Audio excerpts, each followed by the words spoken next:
بسم اللہ الرحمن الرحیم۔ جس وقت مسلمان اپنی فرودگاہ پر پہنچے ہیں تو حضرت خولہ بنت عذور رضی اللہ عنہ نے ہر ایک سپاہی سے اپنے بھائی کے متعلق دریافت کرنا شروع کیا، مگر کسی پردی بشر نے یہ نہیں کہا کہ ہم نے زرار کو قیدی یا مقتول دیکھا ہے۔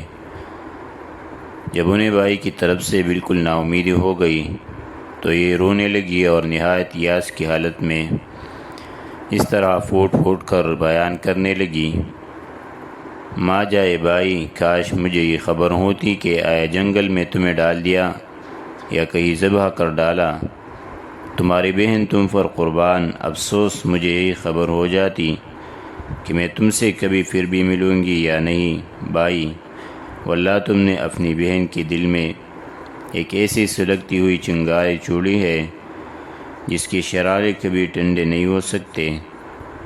تم اپنے والد جو کافروں کے قاتل تھے ان سے جناب محمد مصطفیٰ صلی اللہ علیہ وسلم کے سامنے جا ملے، میری طرف سے تمہیں قیامت تک سلام پہنچا رہے۔ یہ نوحہ وزاری سن کر حضرت خالد بن ولید رضی اللہ عنہ اور تمام مسلمان رونے لگے۔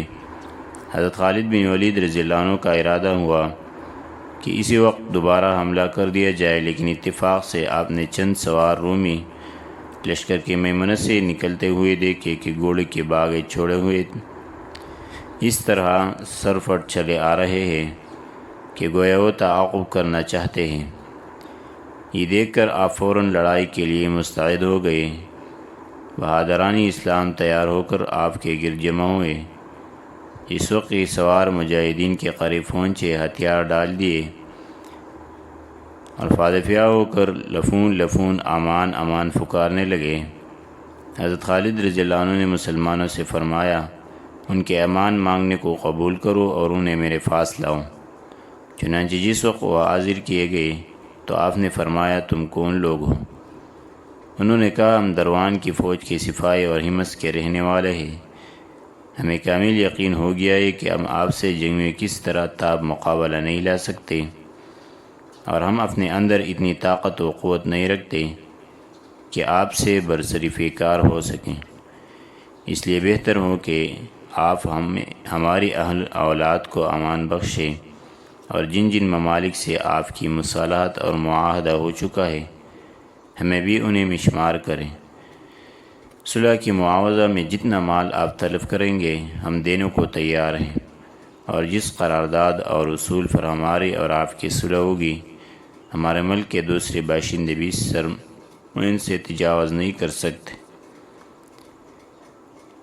آپ نے فرمایا، جس وقت ہم تمہارے شہر میں پہنچ جائیں گے صلح وہاں ہوگی، یہاں نہیں ہو سکتی، البتہ تم اس وقت تک ہمارے ساتھ رہو جب تک خداوند تعالیٰ جل مجدہ ہمارے اور دشمن کے درمیان کوئی فیصلہ جو ان کو منظور ہونا نہ کر دے۔ اس کے بعد آپ نے انہیں حراست میں لینے کا حکم نافذ فرمایا اور ان سے دریافت کیا کہ ہمارے جس بہادر نے تمہارے سردار کے لڑکے کو قتل کیا تھا اس کے متعلق تمہیں کچھ علم ہے یا نہیں؟ انہوں نے کہا، شاید آپ انہیں دریافت کرنا چاہتے جو ننگے بدن تھے اور جنہوں نے ہمارے اکثر آدمی کو قتل اور ہمارے سردار کو اس کے بیٹے کے قتل کا داغ مفارقت دیا ہے۔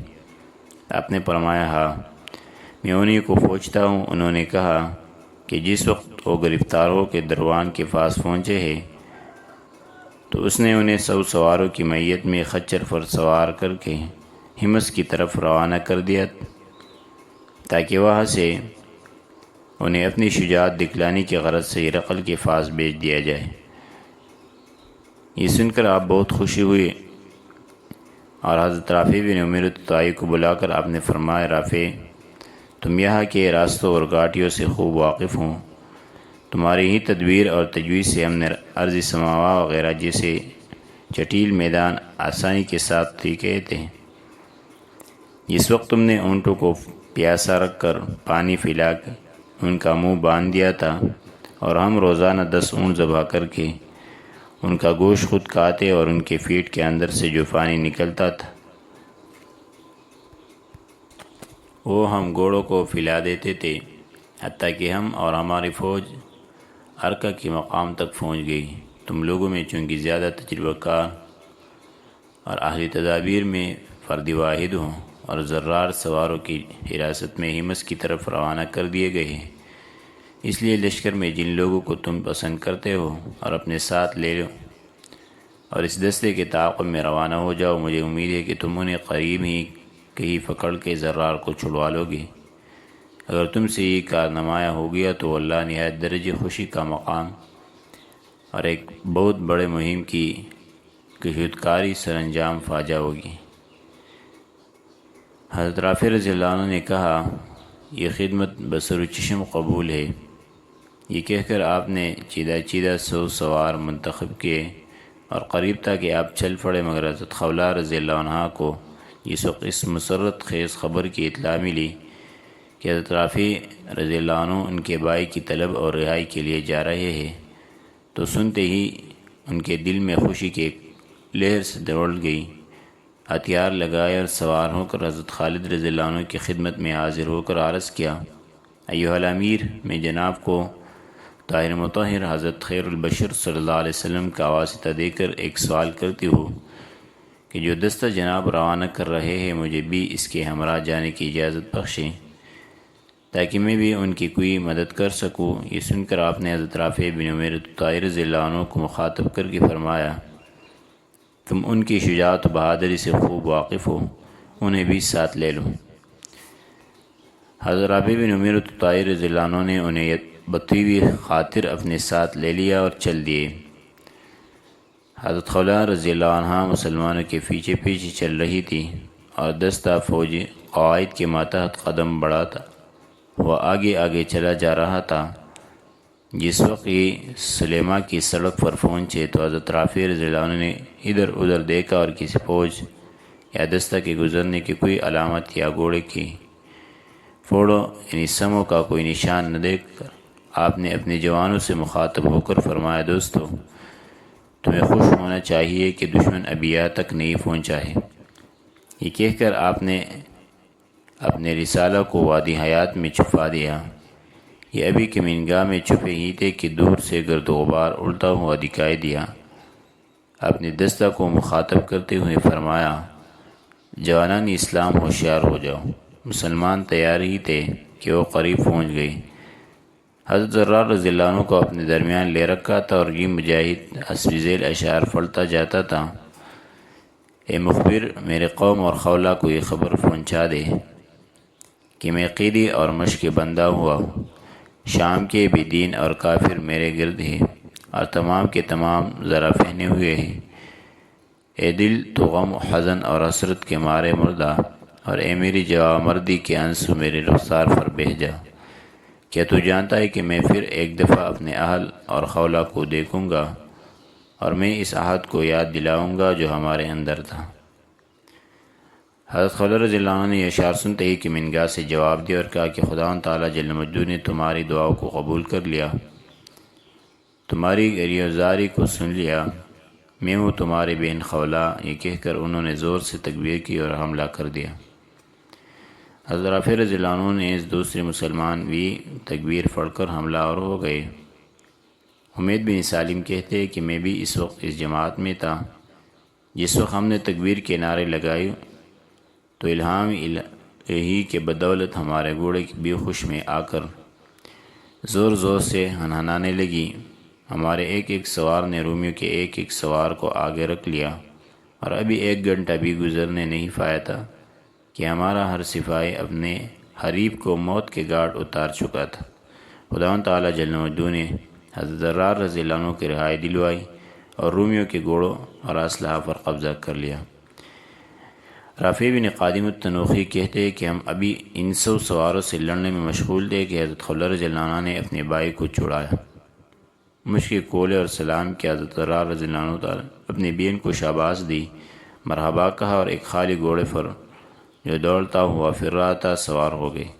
ہاتھ میں ایک پڑا ہوا نیزہ لیا اور حسب ذیل شکریہ کے اشعار پڑھنے لگے، یا رب، میں آپ کا شکر ادا کرتا ہوں، آپ نے میری دعا قبول فرمائی، میرا رنج دور کر دیا اور میری بے چینی کو ہٹا دیا، آپ نے میری تمناؤں کو آرزو کرنے سے پہلے پوری کر دی اور مجھے میرے بین سے باری تعالیٰ آپ نے ملا دیا۔ میں آج اپنے دل کو اپنے دشمنوں سے تسکین دوں گا۔ واقعی رحمہ اللہ کہتے کہ حضرت رافع بن امیرۃ الطائری رضی اللہ عنہ کا یہ دستہ حضرت ضرار رضی اللہ تعالیٰ عنہ کو چھڑانے کے بعد مال غنیمت اور گھوڑا وغیرہ جمع کرنے میں مصروف ہی تھا کہ اچانک ہی رومی حضرت خالد بن ولید رضی اللہ عنہ سے ہضمیت کھا کر بھاگے اور گھبراہٹ میں کچھ اس طرح بھاگتے۔ ہیولو نے پچھلوں کی طرف مڑ کر بھی نہ دیکھا۔ حضرت رافع رضی اللہ عنہ رومیوں کو بھاگتے ہوئے آتا دیکھ کر فوراً سمجھ گئے اور آپ نے ایک ایک کو جو آتا رہا گرفتار کرنا شروع کر دیا۔ کہتے ہیں کہ جس وقت حضرت خالد رضی اللہ عنہ نے حضرت رافع بن امیرۃ الطائری کو روانہ کر دیا تھا اور دروان اور اس کے قوم پر آپ نے ایک ایسا سخت حملہ کیا تھا جیسا کہ کوئی شخص طلب شہادت اور اصول شہادت کے لیے ہتھیلی پر جان رکھ کر کیا کرتا ہے۔ مسلمان نے بھی جان توڑ کر کوشش کی تھی، جس کا نتیجہ یہ ہوا کہ رومی فوراً دم دبا کر بھاگے۔ دروان بھاگنے والوں کے آگے آگے تھا۔ مسلمان نے اس کا تعاقب کیا، مال گھوڑے اور اسلحہ قبضہ میں کیے اور تعاقب کرتے کرتے وادی حیات میں جہاں حضرت رافع بن امیرۃ الطائری اور حضرت ضرار بن حضور رضی اللہ تعالیٰ عنہ تشریف رکھتے تھے پہنچ گئے۔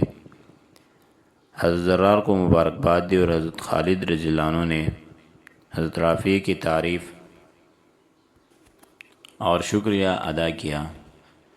یہاں سے شاد و فرحہ دمشق کی طرف لوٹے۔ حضرت ابوبکر رضی اللہ عنہ کو فتح کی خوشخبری سنائی اور دمشق کی فتح کا کامل یقین ہو گیا۔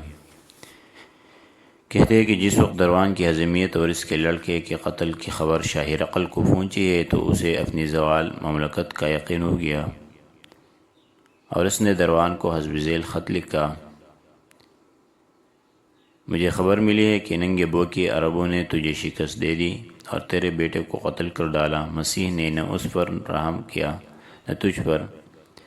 اگر میں یہ نہ جانتا کہ تو نہایت شہ سوار نیزہ باز اور شمشیر زر ہے تو میں تجھے فوراً قتل کر دیتا۔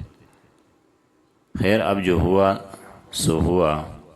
میں نے اجنادین کی طرف 90,000 فوج روانہ کی ہے۔ تجھے اس کا سردار مقرر کرتا ہوں تو ان کے پاس چلا جا اور فوج کو ساتھ لے کر اہل دمشق کی مدد کو پہنچ جا۔ کچھ فوج فلسطین بھیج دے تاکہ جو عرب وہاں موجود ہے وہ ان سے لڑے، نیز جو اہل عرب فلسطین میں ہے ان کے اور جو دمشق میں ہے ان کے درمیان میں بھی اس طرح وہ فوج حائل ہو جائے گی۔ تجھے چاہیے کہ تو اپنے دین اور اپنے ساتھیوں کی مدد کریں۔ دروان نے جس وقت یہ خط پڑھا اس کے ڈار بندی غم غلط ہوا۔ سامان سفر درست کر کے اجنادین پہنچا اور یہاں رومیوں کو نہایت طمطراق علم اور صلیبوں سے لیس پایا۔ وہ اس کے استقبال کو نکلے، بیٹے کے قتل کی تعزیت کی۔ دروان نے خیمہ میں پہنچ کر بادشاہ کا فرمان سنایا، جس کو رومیوں نے بخوشی منظور کر لیا اور جنگ کے لیے تیار ہو گئے۔ واقعی رحمہ اللہ کہتے ہیں کہ جس وقت حضرت خالد بن ولید رضی اللہ عنہ دروان کو ہضمیت دے کر باب شرقی پر تشریف لائے تو حضرت عباد بن سعید، جنہیں حضرت شرحبیل بن حسنہ رضی اللہ عنہ کاتب رسول اللہ صلی اللہ علیہ وسلم نے بصرہ سے حضرت خالد بن ولید رضی اللہ عنہ کے پاس روانہ کیا تھا، آئے اور انہوں نے آ کر اطلاع دی کہ 90,000 رومی اجنادین کی طرف روانہ کیے گئے۔ حضرت خالد بن ولید رضی اللہ عنہ یہ سن کر گھوڑے پر سوار ہوئے اور حضرت ابوعبیدہ رضی اللہ عنہ کے پاس پہنچ کر کہا: یا امین الامت، یا عباد بن سعید الحضرمی رضی اللہ عنہ، انہیں شرحبیل بن حسنہ رضی اللہ عنہ نے اس غرض سے روانہ کیا ہے کہ وہ مجھے اس بات سے مطلع کر دے کہ اجنادین میں ہرقل نے 90,000 فوج بھیجی ہے اور اس پر دروان سے سالار مقرر کیا ہے، لہذا میں آپ سے دریافت کرتا ہوں کہ اس میں آپ کی کیا رائے ہے۔ حضرت ابوعبیدہ رضی اللہ عنہ نے فرمایا: اے ابو سلیمان، ہمارے خاص بہادر اور سپہ مختلف جگہوں اور مقاموں میں بیٹھے ہوئے ہیں، مثلا شرحبیل بن حسنہ بصرہ میں، معاذ بن جبل حوران میں، یزید بن ابی سفیان بلقاء میں، نعمان بن مغیرہ تذمر میں، عمرو بن العاص فلسطین میں۔